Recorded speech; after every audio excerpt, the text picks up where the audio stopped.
দীর্ঘ 17 বছর শেখ হাসিনার দমন নিপীড়ন এবং ষড়যন্ত্রকে মোকাবেলা করে দেশনায়ক জনাব তারেক রহমান বাংলাদেশের সকল গণতান্ত্রিকামী রাজনৈতিক দলকে ঐক্যবদ্ধ রেখেছেন শুধুমাত্র একটা অধিকার প্রতিষ্ঠা করার জন্য, সেটা হচ্ছে গণতান্ত্রিক অধিকার।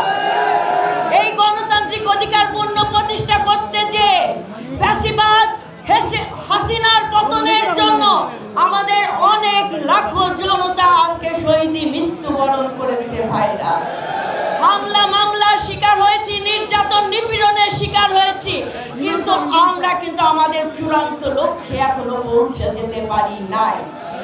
আমরা এই আন্দোলনের মাধ্যমে, ছাত্র জনতার এই গণ অভ্যুত্থানের মাধ্যমে আমরা ফ্যাসিবাদের পতন ঘটিয়েছি, কিন্তু আমাদের চূড়ান্ত লক্ষ্য হচ্ছে মানুষের গণতান্ত্রিক অধিকার পূর্ণ প্রতিষ্ঠা করতে হবে ভাইরা।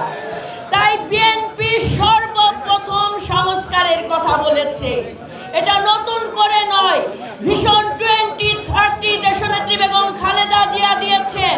ফ্যাসিবাদের বিরুদ্ধে দাঁড়িয়ে সর্বপ্রথম তিনি রাষ্ট্র কাঠামো মেরামতের জন্য ভিশন 2030 দিয়েছেন। দেশনায়ক জনাব তারেক রহমান 27 দফা কর্মসূচির মাধ্যমে সংস্কারের প্রস্তাব তুলেছেন। সর্বশেষ সকল রাজনৈতিক দলের মতামতের ভিত্তিতে জাতীয়ভাবে ঘোষণা দিয়েছেন 31 দফা কর্মসূচি এবং সংস্কার প্রস্তাব। তাই সংস্কার যারা বলছে, এই সংস্কার বিএনপির হাত দিয়ে হয়েছে গণতন্ত্র পুনরুদ্ধারের মাধ্যমে।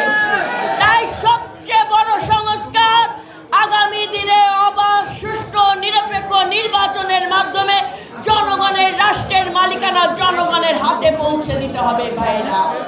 এই সংস্কারের মাধ্যমে জাতীয়তাবাদী দল আগামী দিনে রাষ্ট্র ক্ষমতায় আসবে।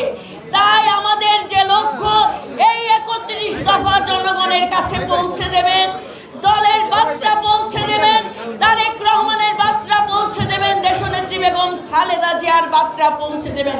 তরুণের কাছে যাবেন, যুবকের কাছে যাবেন, নারী সমাজের কাছে যাবেন, কৃষক শ্রমিক জনতার কাছে যাবেন। বলবেন আমরা বাংলাদেশকে বিনির্মাণ করতে চাই, যে বাংলাদেশ আমার আপনার সকলের, যেখানে সকল ধর্ম বর্ণ মানুষের অধিকার, সম অধিকার নিশ্চিত হবে, সেই বাংলাদেশ আমরা বিনির্মাণ করব।